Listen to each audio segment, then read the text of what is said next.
Rasanya ternyata kemerdekaan itu indah dan bahagia. Ya, selama di sana saya anggap seperti sesuatu yang buat saya itu adalah indah. Setelah saya ada di dalam, it was horrible. Sama sekali nggak ada di pikiran saya seperti itu bahwa saya harus masuk tahanan gitu ya. Tahanan gitu. Ya.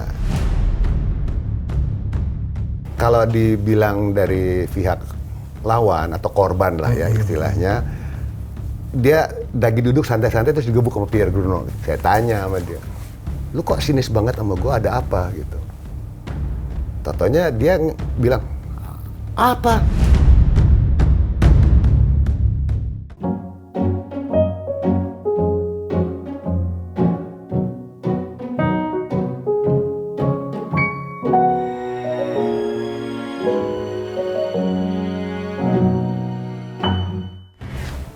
Cinta itu mempertemukan, cinta itu menyatukan, cinta itu memisahkan, kadang cinta itu juga meninggalkan. Tapi satu hal yang pasti, cinta itu punya kekuatan. Alvin in Love, cinta untuk semua. Ada Om Pierre Gruno. Wah, apa kabar Om? Baik-baik. Wah, ini minder saya. 70 years old kayak gini lah, bayangin. Waduh, aku mesti tegak-tegak nih biar ini panutan luar biasa nih. Anyway, wah kita senang banget, alhamdulillah ya. Puji Tuhan, akhirnya Om Pierre udah bersama kita lagi sekarang gitu loh. Gitu loh. Jadi ini apa? Kado ulang tahun kelihatannya ya? Kayaknya kado ulang tahun. Oke, Restorative Justice RJ. RJ. Ya, nah ini apa ya? Om Pierre mendapatkan ini setelah 36 hari. Gimana rasanya Om? Rasanya ternyata kemerdekaan itu indah dan bahagia. Ya, selama di sana terasa banget. Saya tidak ada handphone, tidak mengenal dunia sama sekali. Tidak ada TV, ya. Komunikasi kita di antara kita aja, di antara orang satu sel saja. Seperti gitu. Jadi merasa bahwa ini kebebasan yang saya terima, saya anggap seperti sesuatu yang buat saya itu adalah indah. Setelah saya ada di dalam, it was horrible di sana. Benar-benar tidak menyenangkan. Pressure, apa segala macam di sana. Tapi biar gimana juga tetap ada benefitnya. Saya bisa ngobrol dengan mereka, tahanan-tahanan yang lain. Ternyata mereka tuh anak baik-baik. Tapi lingkungan mereka yang membuat mereka harus berbuat seperti itu. Karena mereka ngelihat orang lain yang punya motor, punya handphone mahal, ya. Akhirnya mereka ingin memiliki. Nah itulah. Dan surroundingnya juga membackup mereka. Seperti itu. Lessons learned ya? Ya. Tapi pernah terbesit nggak ya, apa namanya, masuk ke penjara Om? Iya kan? Sama sekali nggak ada di pikiran saya seperti itu bahwa saya harus masuk tahanan gitu ya. Tahanan gitu. Ya, kayaknya paranormal saya belum setinggi itu. Saya kikil loh sana. Jadi nggak kepikiran sama sekali bahwa seperti itu. Tapi ya it's happen, ya, dan itu harus kita terima. Karena pola pikir saya masih orang zaman dulu. Beda dengan pola pikir yang sekarang. Zaman dulu kalau kita berantem, dipertemukan, pengen berantem lagi silakan. Nggak mau kita damai. Jadi nggak ada urusan sama polisi. Done ya, selesai gitu. Selesai gitu. Ya kan? Nah tapi ini kok loh pakai polisi. Jadi cara pola pikir saya masih orang zaman dulu sebenarnya. Jadi ya saya udah tidak mengikuti the new generation ini semuanya. What happened sebetulnya at that time gitu? Ya, ada party kan gitu loh. Ya, jadi memang kalau dibilang dari pihak lawan atau korban lah ya istilahnya, dia lagi duduk santai-santai terus digebuk sama Pierre Gruno gitu. Ya. Sebenarnya nggak mungkin dong saya akan mukul seperti itu, pasti ada reasonnya. Nah jadi reason awalnya itu saya diundang sama adik saya ke pesta yang grupnya mereka. Kebetulan beberapa dari mereka kenal, ada juga yang baru kenal. Oh ini. Oh. Jadi buat saya ini party punya adik saya dengan teman-temannya. Jadi saya sebagai yang sopan, orang luar saya tegur. Halo, kakak Jesse ya? Kayak gitu. Try Jadi to be nice lah ya. try to be nice aja gitu. Saya sapa dia, hai. Dia liatin saya, dia melengos. Ya udah saya diam. Kedua kali dia lewat lagi. Saya bilang, hai bro. Gitu. Maksud saya siapa tahu dia bilang, kakaknya Jesse ya? Saya Pierre. Ini. Jadi bikin komunikasi aja. Iya. Seperti itu. Kok dia melengos aja juga gitu. Saya samperin lah. Saya mau tanya, kenapa sih lu sinis banget sama gue? Gitu. Saya tanya sama dia, lu kok sinis banget sama gue, ada apa? Gitu. Totonya dia bilang, apa? Waduh, si aki-aki ini digituin marah dia. Tarik sama saya. Gitu. Itu mulai awalnya. Kayak gitu. Dan itu happen in not even 1 minute. Cepat sekali kejadiannya. Seperti itu. Ya mungkin juga disebabkan karena alkohol. Ya, namanya bar ya. Namanya bar, nggak mungkin bar. Enggak. Begitu juga orang dia datang, sama aja. Gitu. Iya. Jadi makanya saya bilang, it's supposed to be just perkelahian di bar gitu. Jadi ya orang nggak senang apa segala, tersinggung, whatever. Man lah ya. Man lah gitu. Okay. Ternyata berbeda. Kaget nggak waktu pertama kali? Kaget, gue shock. One day after that ya, dengar kabar ada isu ya, apa gimana gitu? Langsung saya kaget, kok jadi begini sih? Gitu. Nah itu saya bilang sama adik saya, coba ngomong sama si Wawan gitu, sama itu orang, kalau nggak terima, ayo kita berantem lagi. Kalau mau damai, ayo saya juga minta maaf. Nah, ini pola pikir orang dulu tadi ya? Iya, pola pikir orang dulu itu. Padahal saya sempat malam itu saya ngomong sama temennya adik saya, tolong anterin saya ke sana, saya mau minta maaf. Gila, soalnya I feel so crazy gitu. Itu pernah diucapkan pada malam di malam itu. Tapi dibawa ke sana, tahu-tahu dia sama teman-teman, wah, cuy. Terus dia bilang, Pierre, jangan deh. Kayaknya mereka masih panas. Lu pulang aja deh, lu udah mabok nih. Iya, pulang. Gitu. Tapi udah sempet saya ke sana. Karena memang saya sendiri juga kaget gitu. Yeah. Kok gue bisa gila gitu. Orang Om Pierre kan biasa mingle, biasa segala macam kayak gitu kan, gitu loh. Makanya itu buat saya juga aneh. Teman-teman saya juga aneh. Kok lu bisa begitu sih? Segitunya lu tersinggung. Gua nggak ngerti. Dia bilang gitu. Nggak tahu, saya bilang. Nggak bisa saya menceritakan. Kok bisa ping? Gue blow up gitu langsung. Kondisi saat itu aman-aman aja? Aman-aman aja. Aman-aman aja, masih kerja juga, segala macam. Masih kerja juga, kita ada ini semua. Tapi support keluarga dalam hal ini gimana? Oh baik, dari istri saya, anak-anak saya semua datang besok gini, terus misalkan gimana cari mereka meeting, ini way out apa, gitu. Sampai akhirnya kita ganti lawyer, gitu. Itu keputusan mereka, mereka yang ambil decision sendiri, ganti lawyer apa segala. Nah, baru kita start lagi. Cuman sudah terlalu lama di sananya. Jadi restoratif justice ini di stop dulu ke pengadilan. Jangan terlalu nge-push polisi untuk mempercepat kasus ini gitu, karena kita ingin damai. Nah, di stop di sana oke, baru ke dalam. Mediasi ini siapa yang mengusulkan? Yang mengusul dari pihak mana dulu mediasi ini? Mediasi ini dari pihak kita. Oke. Dari pihak mereka nggak ada sama sekali, gitu. Tapi ya kebetulan ya mereka menerima, karena dengan sudah lawyer ini, sudah restoratif justice ini, mau nggak mau polisi harus manggil korban gitu, untuk dipertemukan maunya apa gitu, kayak gitu. Apa yang dipelajari yang Om dapatkan dari kasus ini sendiri? Dari kasus ini sendiri, saya cuman mengatakan bahwa wow, I lost my power. Saya nggak punya power di dalam kasus ini. Ya, itu yang dimana semua di backup dari atas semua. Dan ternyata saya nggak punya power. Nah ini, jadi lu mau fight kayak gimana juga, tetap lu akan kalah.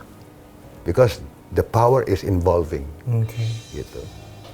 Jadi seperti yang saya jelaskan tadi, kasus ini sebenarnya penganiayaan ringan, tapi dimasukkan ke penganiayaan berat. Nah, itu saya discuss di sana, penganiayaan berat itu minimum deh 1 tahun. Saya bilang wow. Terus kalau pengadilan penganiayaan ringan ya 3 bulan 6 bulan. Jadi kan bedanya besar sekali gitu gapnya. Makanya saya bilang kita fight untuk RG ini. Jadi bukan dilanjutkan ke pengadilan. Gitu. 36 hari di tahanan ya. Nah. I lost 5 kilos. Iyalah ya. Makan juga di sana gini, oke, kadang-kadang pikiran, makan, semua segala macam kali ya. Semua makan gitu kok. What is the worst one? The worst di sana is everything is high cost. Bintang 5 kalah. It's a high cost. Jadi buat saya tapi saya menyesuaikan juga dengan mereka. Di situ ada yang disebut catering yang dari nasi cadong. Apa itu? Nasi cadong tuh nasi asal-asalan gitu. Saya coba makan, tapi tahanan bilang, oh Om Pierre, semenjak Om Pierre di sini nasinya putih nih. Biasanya ntar kecoklatan, ntar agak kuning gitu. Jadi oke, saya coba. Ada bagusnya juga ada Pierre Gruno di sana. Kita lagi makan, kok anyep. Ya akhirnya mulailah. Saya dapat besukan gini semuanya. Saya bilang tolong minta uang untuk beli makanan dari luar gitu. Ya oke lah, tertolong lah. Pokoknya kebetulan saya kebiasaan itu makan siang makan, terus nggak nyemil, gitu. Baru makan disiplin malam. Dari dulu kan? Iya, memang dari dulu. Breakfast gitu. Enggak, breakfast makan siang aja. Gitu, makan siang. Jadi akhirnya buat saya ya is okay lah ya gitu. Cuman ya kadang-kadang seret masuk. Wow, kebayang sih gitu ya? Ya. Tidur kita di lantai, kayak begitu. Nah itu mulai rasa sakit pinggang, aduh. Kita kebiasaan nih, kasurnya kan spesial kan. Aduh, ini kok begini nih, ini begini. Bangun pagi, aduh sakit-sakit gitu.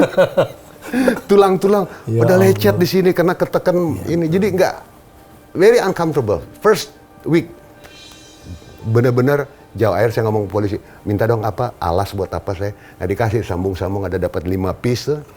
Kayak tempat mainan anak-anak yang rubber itu, pakai itu. Tapi at least ketolong. Seperti itu. Awalnya sih, wow.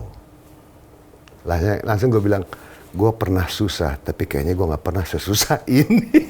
Itu yang terbesit yes, ya? Itu yang langsung terang gitu. Di situ langsung saya, oke. Sekarang gue flashback, pertama. Lu mesti nerima keadaan. Lu mau minta ranjang kayak apa, nggak bakal bisa. Ya toh, kemudian kita terima aja begini. Oke, makanan ini, oke kita terima. Lagi lu nggak ada duit, mau nggak mau lu makan nasi cadong, seadanya. Ya, ada duit kita makan di luar. Teman kan kalau kita makan sendiri, nggak enak dengan tahanan yang lain kan. Jadi sekali makan saya beli buat berempat. Kita berempat makan yang sama. Karena banyak anak jalanan di sana. Terus kita discuss, akhirnya ya mereka sampai ada yang nangis gitu. Saya bilang lu insaf dong, ya toh. Kenapa lo nggak kerja? Akhirnya saya jelaskan sama dia bahwa kalian tuh tinggal below zero. Ini adalah daerah hitam. Kalian tinggal di sana di daerah hitam. Lingkungan sana semua crime semua. Kalian nggak bakal keluar. Coba latih untuk pindah ke lingkungan lain. Kalau kamu bisa pindah ke lingkungan lain, daerah-daerah yang lebih baik, maka kalian ada di above zero. Tapi di above zero juga, kalian akan terima tantangan lain. Di sini untuk friendship kuat. Tapi di above zero, friendship nggak ada. Betul. Itu lu, gua. Belum lagi underestimate orang terhadap yes. dia. Belum lagi lu dianggap kelas bawah, lu diiniin dan segala macam. Itu adalah tantangan hidup lu. Lu fight. Dan mereka bilang, oh ternyata di above zero tuh berat juga ya. Dia bilang, iya. Cuman lu kerja penghasilan lu lebih baik dari below zero. Jadi lu bisa standarisasi dengan yang benar. Lu udah pada kawin, punya anak, kan mesti dapat sokongan semua. Jangan dari hasil jambretan, dari hasil jualan kaca spion, kerobah gitu.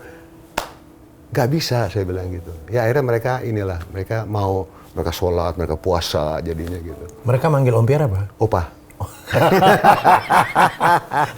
Ada opa baru ya. Ada opa baru di sana. Dan concern sama mereka. Iya. Dan ngerasa di sini sebagai jiwa tahanan gitu.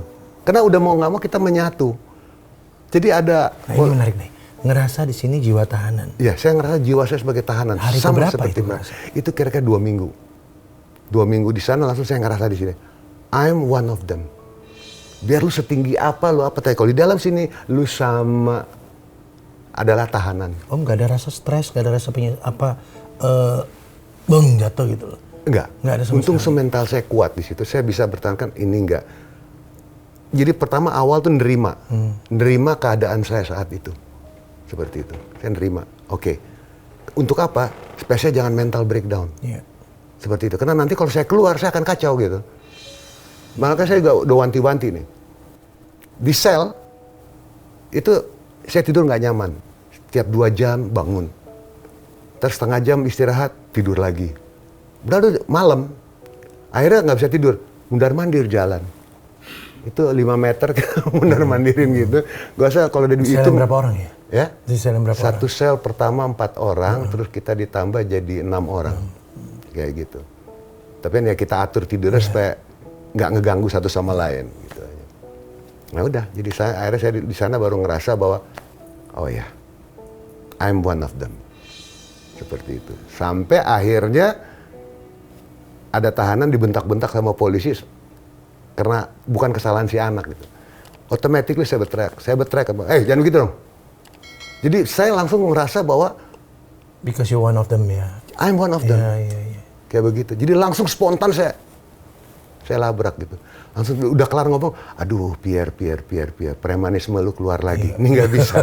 Kamu bilang ini nggak bisa. Ini kalau begini tuh kelamaan. Di situ baru kita atur strategi. Nggak bisa. Atur gimana? Akhirnya keponakan saya bilang, udah ganti lawyer. Itu. Nah di situ kita baru mulai. Cuman yang memang prosesnya tidak seindah warna aslinya. Seperti itu. Nah, setelah kejadian ini, Om melihat law di negara kita kayak apa? Mandangnya deh, ya gimana mandang setelah menghadapi kasus ini gitu loh. Money can buy. Money can buy, friendship can buy. Jadi memang, jadi nggak dilihat lagi siapa salah, siapa benar. Seperti itu. Akhirnya saya bilang di situ, oke, Pierre, lu terima keadaannya seperti ini, don't too much complain. Otherwise, di sini jadi mendendam. Yeah. Saya nggak mau.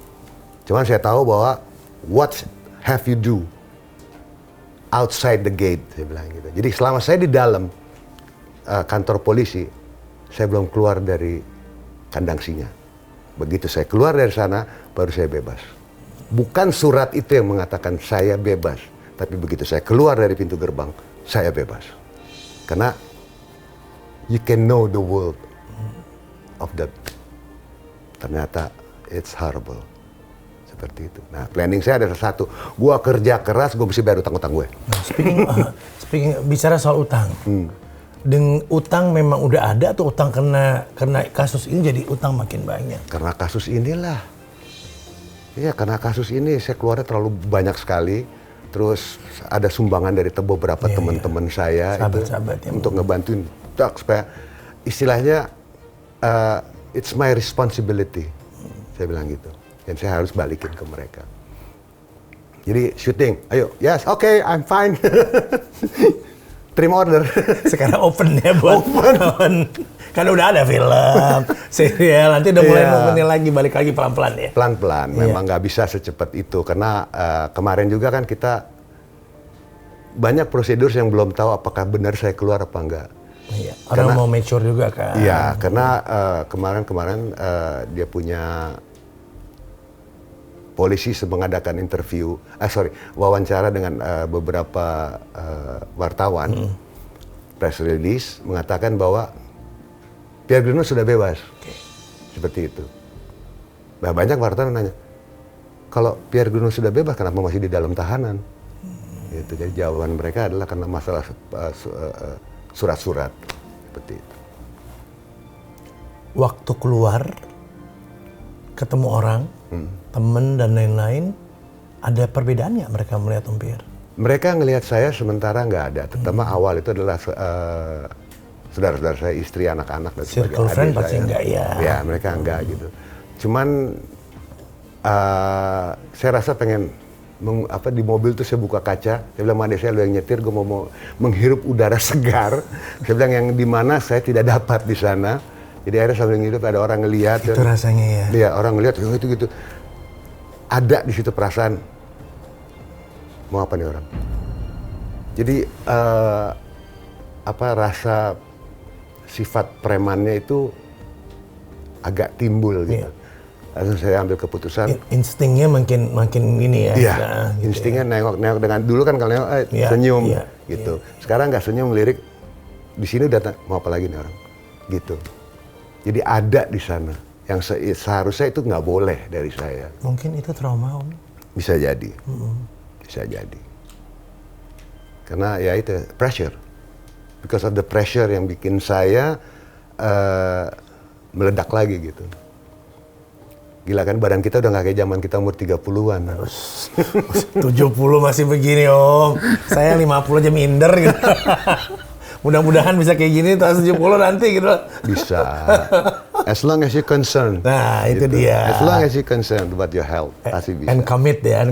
Yes. Betul ya. Oke, being an actor ya. Jadi actor, apa unforgettable momennya yang mana nih? Dari sekian, kan mulai 40 kan berfokus dari, kalau dulu mah jalan ya, wah udah blessel lah udah. Ini. Ya, itu unforgettable moment di saya itu bahwa saya di dalam tahanan aja, mereka masih menganggap saya sebagai aktor. Gitu. Jadi mereka masih menghargai saya sebagai aktor gitu. Jadi saya ngomong apa mereka nurut, saya nasihatin apa mereka nerima gitu. Karena satu faktor aktornya, dua faktor senioritas. Yeah. Atau the way you talk to them kali. Ya? The way you talk to them. Oh, maybe the way I talk to them. Ya karena kan? buat mereka cara itu bicara ke mereka ngerangkul. Karena kan? saya menghargai mereka sebagai manusia. Jadi bukan sebagai sampah masyarakat gitu. Orang luar kan ngelihat mereka sebagai sampah masyarakat. Kalau saya enggak. Apalagi setelah ngobrol sama mereka, ternyata mereka baik-baik, mereka punya persoalan, apa segala macam. Ada yang kayak saya gitu. Dan don't mind, miskin gak apa-apa, dia don't mind. Gitu. Ada yang berpikir seperti itu. Jadi saya lihat gitu, they're still happy. Happiness inside them gitu. Itu yang saya lihat dari mereka bahwa keindahan dengan hanya untuk istilahnya 1000 perak, they find the beauty. Gitu.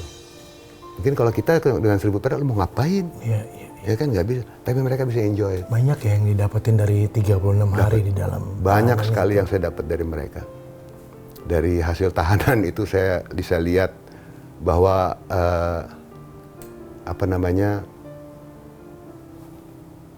mereka harus diangkat dari lingkungan yang saya bilang itu under zero.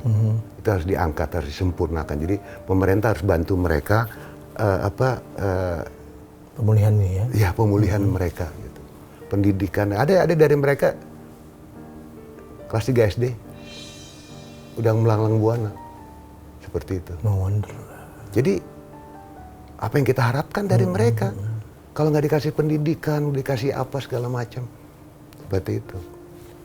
Waktu kasus ini terjadi, kontrak-kontrak itu ada yang masih jalan, pas lagi tengah-tengah jalan gitu. Apa udah? Ada sih beberapa, bukan yang jalan, tapi next-nya udah disiapin gitu. Okay. Jadi ya akhirnya ya fail lah, nggak bisa nggak, karena nggak ada keputusan. Ya, ini mau kemana larinya, ini kasus gitu.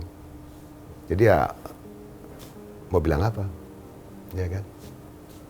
Ada challenge yang belum dapat, Om? Mimpi, challenge? Atau senior nih kan, niatnya? Saya niatnya sebenarnya sekarang ini cuman you work, you have to enjoy it, dan do your best. Simple. Jadi nggak mau saya muluk-muluk, gue mau begini nanti nggak bisa, karena udah tua. Jatahnya udah lu segini porsinya untuk hidup. Yang ini segede gini karena dia lebih muda. Ya, you accept it. Kita terima keadaan. That's the chapter ya. Ya. Dulu kan buruk aja jatah. Saya segini 4 tahun, 5 tahun nggak nikmatin hidup, hanya rumah, ke lokasi, balik, lokasi, pindah, balik. Every day, sampai saya pergi ke Kemang itu ngeliat, gila ini kafe baru buka ya. Gila lo, ini udah 3 tahun lalu. Nggak tahu. Iya sih, kalau udah masuk Udah masuk ke lokasi, lingkungan udah itu, Riko, udah bener. Kita You udah stuck. kayak ini ya, udah nggak Iya. jauh dari mana-mana. Apalagi dulu kan dramanya berat-berat kan. Iya, betul, Yang satu scene 8 halaman, 6 panjang. halaman. Jadi kita bener-bener mesti ini banget konsen. Boro-boro ngobrol soal gitu-gituan. Kayak gitu. Siapa orang yang paling selalu ada sama Om? Saya yang paling ada banyak itu dalam keadaan dari dulu nih. Dari dulu sampai yang ada itu Sampai adalah sekarang anak saya. Itu yang bikin saya fight for the living. Nah ini. Waktu itu kan sempat kan kita nggak duda, anak sama saya, ya segala macam. Dan ada momen yang gue nggak mikirin perempuan dulu, gue mikirin kerjaan. Ada sih ya gitu Pak ya. Nanti baru sampai satu Lagi titik. fokus ke sana dulu ya. Begitu sampai satu titik, Sepi juga. gue kelamaan nih begini. Ya kan? Nggak bisa nih. Gitu. Mulai pas dapat break, mulai. Kayak gitu. Lagi break, Senin sampai Jumat nge-gym. Jumat malam pulang syuting, gym set, jalan. Friday night, gitu. Ada kepikiran nggak mau bikin buku tentang apa yang Om lalui di dalam sel misalnya? Untuk sharingnya. Ya. Tujuannya itu mungkin bukan buat. Belum sih, belum kepikiran, terutama masalah kasus saya ini belum. Tapi kalau mungkin kehidupan juga saya anggap bahwa kehidupan saya terlalu biasa ya. Saya tidak pernah menghayal untuk muluk-muluk. Saya cuma lihat what's happen next. Kita kerjain itu, dah. Mungkin terus siapa ya kayak awet muda kayak gini? Maybe. Ya mungkin Maybe. ya. Saya nggak pernah mau menghayal atau apa istilahnya. Saya cemburu aja sama orang. Kayak, udah nih dia kaya, dia berduit, dia gue kalau gue mesti begini, nanti gue akan seperti dia. Nggak. Saya cuma bilang, dia hebat ya. Iya. Dia bisa enjoy. Udah, itu aja saya. Saya nggak ada yang muluk-muluk apa, ini harus begini, gue nggak bisa. Enggak. Waktu nikah juga, saya juga ngomong, gue orangnya begini, gue begini, gini ya. Depan kasih tau dulu ya, Ya, di depan. Gue nggak banyak ngomong, segala macam. Kalau lu atur aja, nik santai, hidup ada, oke? That's it. Udah. Saya bukan laki yang cerewet gitu. Lu nggak boleh begini, lu nggak bisa gini. Enggak. It's not my type. Kayak gitu. Karena I have my own world. Seperti itu. Kita kan ada jiwa seniman, ada yang sekarang jiwanya aneh kan kadang-kadang. Mungkin di mata kita nggak aneh, tapi di mata orang lain, gila lo, aneh lo, gitu. Ya, it's okay buat saya. No Ya problem. orang kan gak ada yang sama. Kayak itu. Ya kan? So next project tadi ada movie ya? Yes. Dari Air Production ya. Itu kita mau coba di sana. Dan saya baru pertama kali kerjasama dengan mereka. I hope hari ini meeting. Amin. Lancar ya Om? Lancar. Thanks, saya harapin. Ya. Dan kembali lagi ke kancah filman, TV dan serial dan apa-apa. Karena kan chapter baru lagi nih masuk lagi kan? Baru lagi. Makanya itu dalam kehidupan ini kan kita juga suka. Sama lah, saya pernah waktu itu menghayal gitu ya sekali. Gue mati umur berapa ya? Pernah pikiran gitu? Pernah pikiran. Gue mati. Why? Karena sempat kan kita goyahkan ekonomi apa segala up and down gitu. Terus, gue masih bisa hidup nggak ya? Kalau gue mati umur sekian, gue masih pernah lah. Akhirnya oke. Malam saya meditasi. Totalnya saya meninggal di 68 atau 86. Oh, dapat ininya. Ya sudah. Nggak kepikiran. Tahun lalu 68 kan. Tahun lalu persis tanggal 2 Juli saya kena stroke. Saya stroke. Itu semua gejala itu ada di situ. Okay. Pertama saya kolaps. Saya pingsan. Ditolongin orang. Oh, saya mau bilang, oke, nggak apa-apa, saya nggak apa-apa. Nggak bisa ngomong saya. Langsung pikiran saya, gue kena stroke. Ya gitu. Totonya saya bisa ingat, cuman nggak bisa lupa handphone. Okay. Alat komunikasi apa sih? Lancar lagi ngomong. Lancar lagi. Kok handphone om? Ya, di mana? Di sini. Nah, terus mulai koordinat antara mata, otak, sama tangan nggak sama. Mau telepon anak saya, kok dia ditelepon orang lain apa sih? Sinkron. Ya, baru terakhir sama begitu kelar telepon anak saya ambil jarum, saya tusuk jari saya buat ngeluarin, siapa tahu itu Penyumbatan. maybe it's right gitu, I don't know. Akhirnya datang ya ke rumah sakit. Sampai di rumah sakit di MRI, di apain, besoknya dokternya datang. Pak Pierre, kita nggak nemuin apa-apa. Nggak ada blocking, nggak ada apa, nggak ada bekas sama sekali. Bapak jantung bagus, liver bagus, ginjal bagus, pengentalan darah bagus, tekanan darah bagus, gula bagus. Dia bilang, saya nggak tahu penyebabnya apa kena stroke ini gitu. Terus saya bilang mungkin saya ada aritmia. Dia bilang mungkin karena itu, saya bilang. Tapi kayaknya nggak mungkin. Ya udah. Oh, maybe that sign. Terus baru saya ingat, oh, gue pernah ngeramal 68. Oh, berarti ntar 86. Nanti dikasih warning apa lagi? Akhirnya dia bilang, oke, that's it. Thanks bahwa itu saya bisa Gak usah dipikirin lagi, gak usah udah dipikirin itu lagi. aja. Pokoknya that's it. Now go ahead. Second chance. Yes, cuman saya mulai minum obat tekanan darah. Yeah. Karena jantung saya begini jadi tensi suka berat. Sebelumnya nggak minum ya? Sebelumnya nggak minum. Oke. Sebelumnya nggak minum. Jadi bukan karena ada tensi tinggi, emosional, Iya, nggak ada ya? bukan. Dari situ nggak ada. Akhirnya saya rajinin aja. Dokter bilang rajin minum obat tekanan darah atau langsung diablasi. Ya. Gitu. Tinggal pilih aja. Tinggal pilih Kalau aja. minum obat itu nggak boleh putus kan, terus mesti continue ya. Ada pesan buat orang yang terpuruk, Om? Orang yang terpuruk, kalau Anda terpuruk, ya tolong jangan sekali-kali Anda merasa terpuruk. Jangan merasa bahwa diri Anda tidak bermanfaat dan tidak ada gunanya. Ya, tapi usahakanlah Anda tetap berguna sebatas kemampuan yang kita punya. Jangan over, jangan berlebihan. Seperti itu. Maksimalkan sesuai kapasitas Sesuai kita kapasitas kita. Keren banget. Ini buat kegigihannya dan usia 70 masih luar biasa. Ada ini dari Alvin in Love Oh, thank buat Om you. Pierre and family. Thank you. Stay strong. Yes, Kita nunggu baliknya lagi untuk acting dan lain-lain lagi. yes, please. Siap Om. Thank you. Thank you for coming. Take care. Ya. Bye.